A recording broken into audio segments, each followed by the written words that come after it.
గురుగారు, మరి ఈ వారం గ్రహ సంచారం ఎలా ఉంది?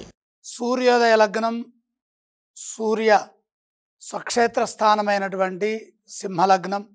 సింహలగ్నంలో సూర్య భగవానుడు స్వక్షేత్ర స్థితి, సింహంలోనే కేతువు, కన్యలో కుజుడు, కుంభంలో రాహువు, ఎప్పటిలాగానే మీనంలో శని భగవానుడు, చంద్రుడు వృషభ రాశిలో రోహిణీ నక్షత్రంలో, అలాగే దేవగురువైన బృహస్పతి, దైత్య గురువైన శుక్రాచార్యులు వారు మిథున రాశిలో ఉన్నారు.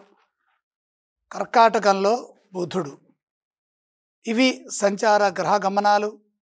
శ్రావణ బహుళ నవమి నుండి శ్రావణ బహుళ అమావాస్య వరకు ఈ గ్రహస్థితి.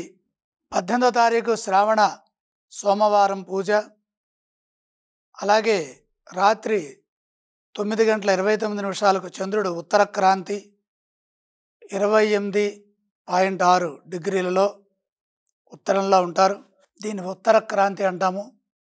అలాగే అజ ఏకాదశి 19వ తారీఖు బుధుడు పుష్యమి నక్షత్రం దగ్గర ఉంటారు.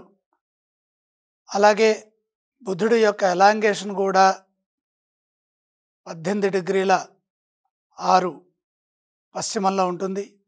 20వ తారీఖు బుధవారం ప్రదోష వ్రతం.